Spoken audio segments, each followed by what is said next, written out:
Let's go ahead and remove this army blocker, my ugly mug. Throw up the match intro card and try to get to this. So, Lizardmen, Dark Elves, Yelling Owl, Crusader. Round 1 in the semifinal.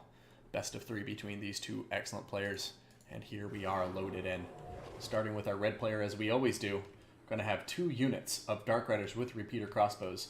The Slaaneshi Harvester, Regiment Renowned Doomfire Warlocks here. He is going to have 2 units of Cold One Knights, 1 on either flank. He's going to have 3 Sisters of Slaughter, and then he's going to have 2 units of Bleak Swords to round it out. Now, he is also going to be seeing a Reaper Bolt Thrower on the field, and aside from that, we're going to have a Sorcerer of Beast way over here, going to be on foot, nothing much there, just bringing Transformation of Kadan, as well as Darkstar Cloak and Wildheart. Over here, up in the air, we are going to have the Dark Elf Lord, and the Dark Elf Lord will be Marathi herself. She's going to have Soul Stealer, what appears to be Power of Darkness. She's then going to have Heartrender and the Dark Sword, Greater Arcane Conduit, Spiteful Conjuration, as well as the Life Leeching. Surprised not seeing Enchanted Beauty on her. That's a very popular pick in the current meta. Now, that rounds out our Dark Elf forces. Let's look at the Lizardmen here. Lizardmen are going to have a large force consisting of 4 Skink Cohort, 3 Saurus Warriors with shields in the center. He's going to have 4 Cold One Knights, 2 hidden in the forest, 2 on his right flank. He's going to have 2 Bastiladons with solar engines. And then last but certainly not least, we got Mazda Mundi himself. Mazda Mundi is going to be bringing Slock to the field with him, with Banishment, Shield of the Old Ones, Apotheosis, Net of a Mintok, as well as Greater Arcane Conduit, and that is all. So, that rounds out both of our players' armies. Let's get to it, guys.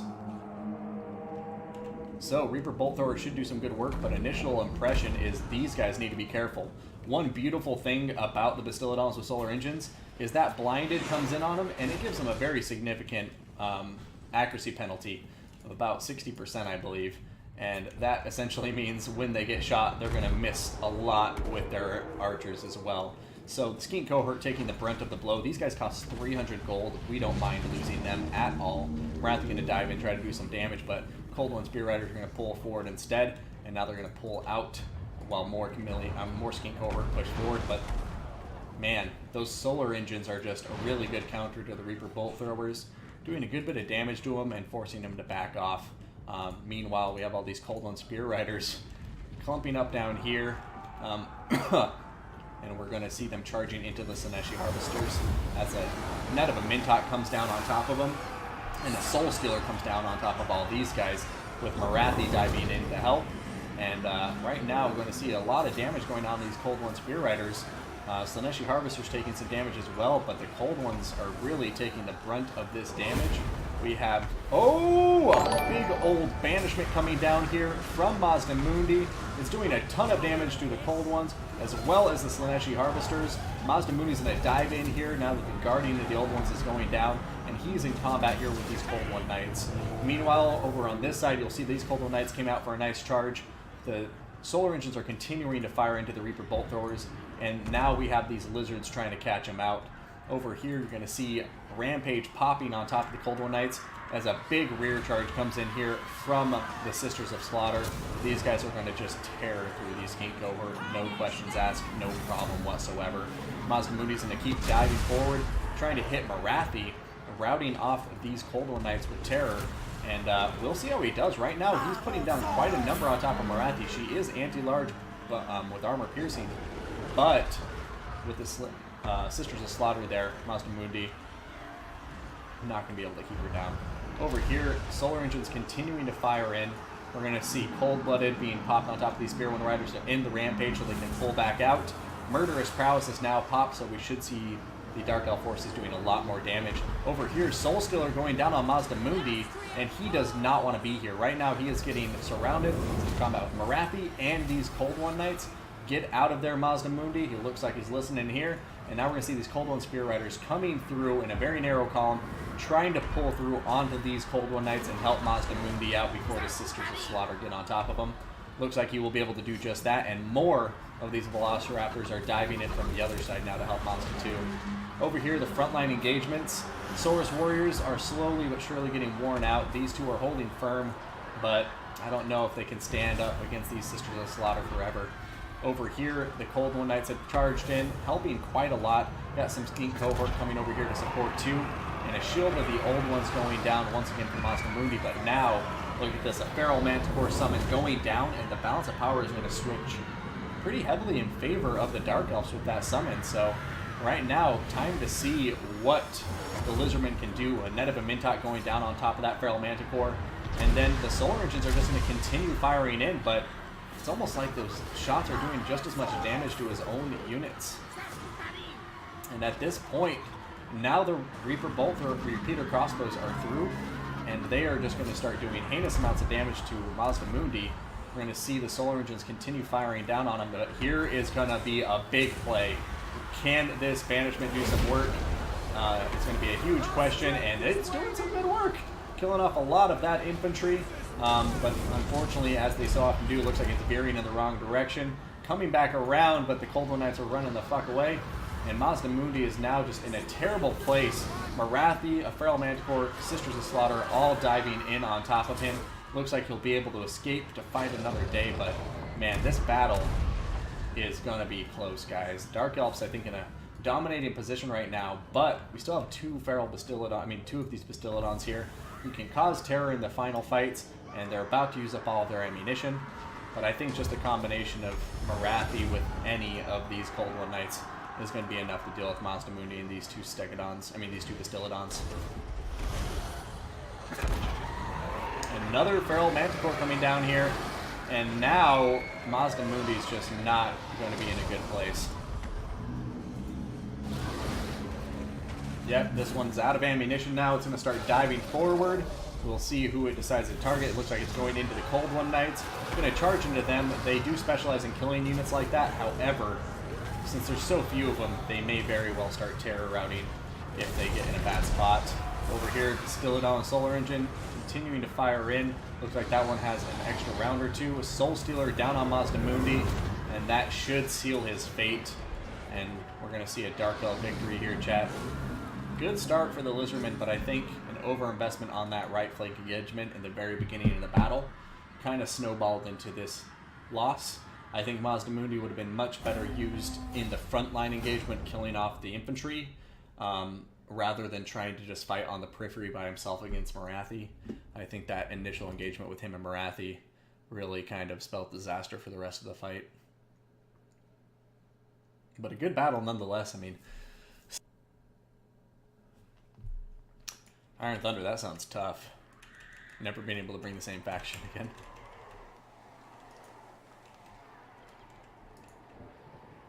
Alright, so here we go, guys. Checking out Red Army first. We got Crusader bringing the greenskins. He's going to have 2 Doomdiver catapults and the Hammer of Gork. I love his army already. Going to have the Rusty Arrows with 1 unit of regular Gobbo archers. Oh, excuse me. He's then also going to have Margrim's Magi Marauder for that armor-piercing missile cav. Frontline will consist of 4 Black Orcs, 2 Nasty Skulkers. We're going to have a Night Goblin Shaman down here on the ground with Vindictive Glare, as well as Sneaky Stabbin', as the Wand of Jet with Sneaky Stealin'. Up in the air, we're going to have Azag the Slaughter with nothing but Spirit Leech, Wa, Foe Seeker, Get On With It, and Life Leech. And Get On With It, for those of you who may have missed it, is +8 leadership in an area of effect now, rather than the +8% charge bonus, which is, in my opinion, far more useful. That rounds out our greenskin forces. Let's go ahead and take a look at our High Elves. So the High Elves on the field will also have... Oh, I like this army too. Interesting. So 1, 2, 3, 4 units of Shadow Warriors. Wow, Shadow Warriors. Haven't seen them all tournament, so we'll see how they fare here against what they can do in number. But against Black Orcs, they don't have armor piercing, so they may find a tough shell to get through there. He's going to have 4 High Elf Spearmen. Make that 5, my apologies. And then he's going to have 2 units of Silver Helms, 1 of them with shields, 1 without. He's going to have a Noble atop a Chariot, so we'll get to see how this guy performs, since people were talking about it in chat earlier. That guy whipping it as soon as we come by. And then up in the air, he's going to have a Flamespire Phoenix, as well as Alariel the Radiant. And, oh, Alariel is going to be bringing nothing but Tempest. Oh, just not nothing but. So he's going to have Arcanum Forging Tempest, which is going to be really problematic for Azag, as well as Earthblood. So Greater, I mean, Arcane Conduit and Star of Avalorn also there, but right now I have to worry about our Greenskin forces. I think the Greenskins have a lot of excellent tools to dish out damage, but, and this is a big but, the High Elf's Air Force is in a very good position right now. Greenskins only have 2 archers to support Azag up in the air. That's probably not going to be enough, especially when you have these Shadow Warriors who can close the gap so quickly. Have 180 range, which is far better than the Gabo's range of 115. So I think right now we're going to see Azag potentially get sniped, but we got some Vindictive Glares that are going to get popped from this little Night Gabo Shaman, so maybe he can, you know, bring it this way a little bit. This is a best of 3 right now. Jake Jacobson's semifinal. Final will be a best of 5. And Shadow Warriors immediately making their presence known, firing off a huge volley into Margrim's Mage and Marauders, and doing quite a lot of damage. And there we go. Doing some good dodges there for Margrim's Mage and Marauders. Azag, I think, recognizes the precariousness of the situation he's in, so he's going to be pulling back here away from Alariel, and we'll see how it goes. Right now, the Doom Diver Catapults and the Gabo Rock Lobber are firing in and doing a good amount of damage on top of these Shadow Warriors, but Shadow Warriors are going to start focusing on him and doing some pretty good work. But now, Azag diving out here, trying to hit Alariel the Radiant. Going to turn around instead and hit this Flamestar Phoenix, but now here comes the Tempest, and that Tempest is going to do a lot of work and pin him in place. Going to see the Greenskin Archers firing in here to support, but Azag has no healing, as you guys know, and yeah, at this point, Azag's just in a very bad spot. He is down to half health, getting chased by a Flamespire Phoenix and some other units. Luckily, the Greenskins are doing great work countering that High Elf maneuver with the Air Force with some very strong ground missile play. But yeah, we'll see how this goes from here. We have Silverhelms trying to dive into these nasty Skulkers. Will we see a Smoke Bomb go off in time? Okay. Smoke Bomb going off. These guys are going to be slowed down to a crawl of 19, and the Blackworks are going to dive in right with the Nasty Skulkers and try to get some good damage in as they also get shot in the rear. Nasty Skulkers turn around and charge into them. And oh my goodness, those guys are just going to get away. The Nasty Skulkers needed to turn around quicker and get on them. And up there they go, running away now, but still taking quite a lot of damage in return, thanks to that Smoke Bomb and the Margrim's Mage Marauders.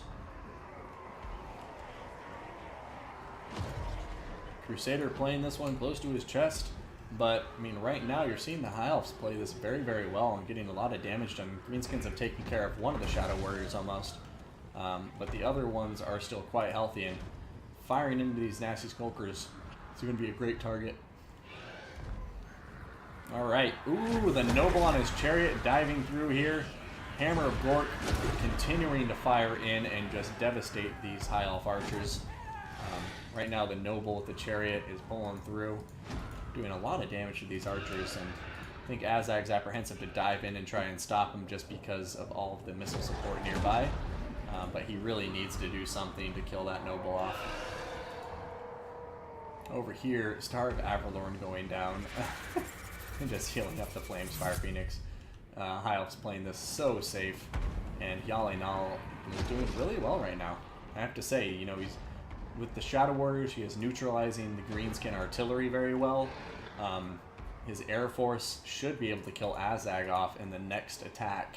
And right now, the Greenskins are just really struggling at this point. I'd like to see a Vindictive Glare going off here. Maybe in the Flamespire Phoenix, maybe in the Alariel. Either one would be okay. And it looks like we'll see it right here. And boom, it's going into the Flamespire Phoenix, doing quite a lot of damage. Flamespire Phoenix doesn't have the best armor, only 30. So going to do a lot of damage there. Alright, these Black Orcs and Nasty Skulkers are still hidden. But yeah, I don't know, man. This battle. Gonna see, there goes the Tempest, slowing him down by quite a lot, doing a lot of magical damage. And Azag is doing his best to pull out of it, and it looks like he may, there he goes, able to escape it. And now Alariel the focus of all this greenskin missile fire. Alright, looks like the High Elves are feeling more confident in their position, starting to invest more forces, pushing forward across the field. And the greenskins are just in a lot of disarray right now, and just this one noble by himself is just running buck wild in the backlines. And there's one thing I think this greenskin army desperately needs is some mass. You know, some kind of broken tusk mob, swig hoppers, anything to help hold this noble down, because right now greenskins have no answers for this noble.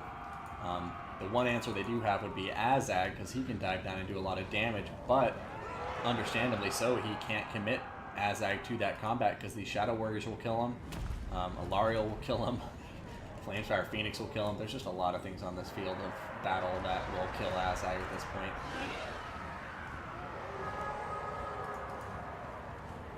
Alright, Silver Helms are now in the mix too. Black Orcs are coming in. There's still a lot of full health Black Orcs on the field, 3 to be precise. Only one of them's taking some damage. Should be interesting. Here we go. We got the Flamefire Phoenix down here in combat.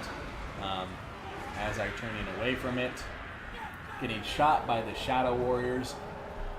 And yeah, at this point, man, it's painful to watch, but I think the High Elves are just doing clinical work right now on top of the greenskins. Sneaky stabbing going down on top of Azag the Slaughterer. Looks like he's flying up in the air. And where is he going to be using that sneaky stabbing? Perhaps over here on top of these Silver Helms, I think. Oh, maybe. There he goes. Hitting the Silver Helms. Got the nasty Skulkers right here, and oh, there he goes. Uh-oh, uh-oh. Okay, there goes the smoke bomb. Azag popping Wah, and he needs to get out of there. Oh my god. Oh my god! Crusader! What the fuck? Holy... I'm at a loss for words right now, guys. What he just did was... oh my god. That was nuts. Holy cow. I'm sorry, guys. I don't really have words right now, but that was an absolutely devastating play for High Elves. That was game-changing completely. The High Elves still have a chance to win this. They have a lot of infantry, but I mean, no, actually, I don't think they do. There is too many Black Orcs on this field for the High Elves to do anything. They have a Noble, so I guess I shouldn't say anything, because they still have 5 full health Spearmen and a Noble. But holy shit, what a devastating loss for Yalinala right there. He was playing this battle so well, and I think he just got overconfident, maybe mismicroed or something, but as soon as I saw those 2 birds flying down, I was really wondering what he was doing, because there was 2 nasty Skulkers right next to him. And those smoke bombs mean they're not going to escape, and right now that completely changes the dynamic of this game. Crusader pulling off a master play against Yalinala. So right now, greenskins are favored with this balance of power, but that is crazy. No, oh my goodness. Yeah, somebody can clip that for me because I don't want to watch it, but basically the Fey Enchantress shattered. She just shattered after the smoke bomb went down and after all that damage. Here comes another smoke bomb, and look at this, it's on top of the Noble. He's down to 19 speed, and these Black Orcs are just going to be hacking into him as he's slowly trying to pull out of here. And god damn it, Greenskins just playing this so smart. And yeah, the Vindictive Glare plus the smoke bomb just shattered the Fey Enchantress as she got surrounded. And that was nuts.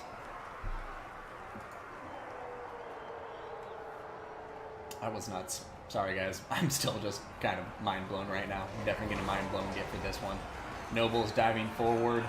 Black Orcs are just chewing through these Shadow Warriors without any questions asked. Just like, hey buddies, you want to die? Sure, cool, we're here to help. And then over here, the Noble's doing his best to cause a lot of damage. He's got these Spearmen here supporting him, and he will do a lot of work, but Black Orcs have a pretty hefty mass. They can hold down chariots a lot better than most infantry can, kind of similar to Dowie in that sense. But yeah, I mean, this Noble will be instrumental, and I think the High Elves definitely have a chance to win this if the Noble just has some perfect gameplay. Black Orcs diving into Spearmen. It's just, man, these Black Orcs versus these Spearmen, it's just like no chance in hell that they're doing anything. Another Smoke Bomb going down from the Nasty Skulkers, and these Smoke Bombs have single-handedly won the game for Crusader. And I shouldn't say they won it for him because he's the one who has to micro and click the Smoke Bomb, so he's been using these Smoke Bombs like a boss. We're going to see the Black Orcs here doing a nice little circle to protect themselves so no rear attacks can come in. These Spearmen are going to come and fill the gaps, and that should get some surround penalties on. But the Noble here is diving in. We see the Nasty Skulkers pulling through here to get on top of the Spearmen. And then we're going to see a Vindictive Glare potentially coming. Oh no, just kidding. That's a sneaky stabbing going down on top of the Nasty Skulkers. The Noble is coming through, getting ready to rout that Gobbo Shaman. And there she goes. The Gobbo getting decapitated, falling to the ground, dropping the staff in the process. And now the High Elves giving it everything they got. Black Orcs versus High Elf Infantry. 1 Black Orc is routing, 3 are still on the field. Leadership is low, and we're going to see the Shadow Warriors diving in here. I said Enchantress, I know, my bad. Alariel the Radiant. Damn it, Reed. But goodness gracious, Noble down to a mere 400 hit points. He needs to be careful. 1 Black Orc stalling him could easily kill him. And right now, oof, we could see some Black Orcs start to rout now if these rear charges come in and the Noble gets some damage done. Shadow Warriors chasing off the Nasty Skulkers. Black Orcs just doing so much work though, and it's like really tough for these Spearmen to do anything against them. Oh man, guys, what a fight. This is really going on for a while. Only 9 minutes left, and I am curious to see what happens here. Nasty Skulkers coming back from the rout, going to kill off these Shadow Warriors, dive into those Spearmen. They should be able to make quick work of them. And if these Nasty Skulkers come back, I don't think the High Elves have a snowball's chance in hell because Noble can do work, but if a Smoke Bomb goes off, the game's over. The jig is up. But here comes the Noble, looking like he's coming in for some charge action. And he's going to hit these Black Orcs at a good speed. And can he pull through or can he not? There he goes. These Black Orcs trying to dive in, but some really good micro coming here from Yalinov. Going to be pulling out. He didn't take, oh, he took 99 hit points of damage, so he's going to start wavering. And now that the balance of power is starting to swing in the Greenskin favor again, the Noble's in a rout. And oh my god, I think we're going to see a Greenskin victory. Yeah, I mean, this sustained combat just isn't going to go the High Elf's way. These Black Orcs are just too well armored and do too much damage. But here we go, Silverhelm's coming in for a nice charge. I would like to see him microed around and coming in from this angle so you get that rear charge impact. Now they're going to keep pulling out that way. The Noble going to start routing. The balance of power is just shifting further and further in favor of the Greenskins. Got some Nasty Skulkers diving in here to combat. And with that charge, we should start seeing a rout going down. And I think once one of these units rout, army losses should kick in. Noble's healthy over there. Got some Black Orcs that are wavering. Oh man, but now the High Elves are going to start wavering, and there it is, guys, kicking in. The Greenskins are going to have a victory.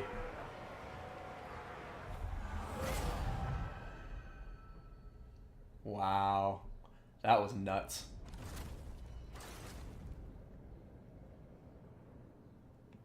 Yeah, that was a tough fight. I mean, I can't imagine how Yalinali is feeling right now because he played that so well and was in such a commanding position for most of that fight until that fateful moment when his Phoenix and Alariel hit the ground.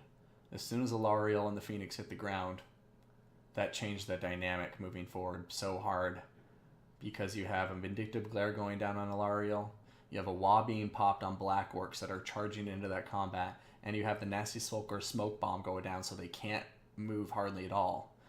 And that was such a good play. Gonna have to give a mind blown gif right there to Crusader for pulling that back around. That head just exploded from a basketball, which is a metaphor for Crusader's play in that game. So very fucking well played, man. That was a crazy series. Both players played it very, very well, but Crusader definitely earning that right there. There was no luck involved there. He baited the flying Lords of Pyali down to the ground and crushed them with Smoke Bomb. So no luck involved, just really, really good play. Both of these guys are very high-level players, so any small micro mistake like that is going to be punished hard. And Crusader showing why he's one of the best. He was in a huge detriment for that whole battle, or deficit for that whole battle, and then seeing that one opportunity, he seized it and pulled it back in his favor.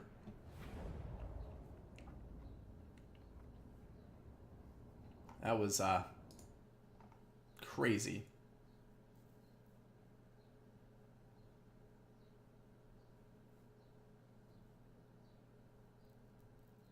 Yeah, that was, oh my god. Cheese Queen got killed so hard. Did somebody clip that? Because I really need to watch that clip. That was such a crazy battle.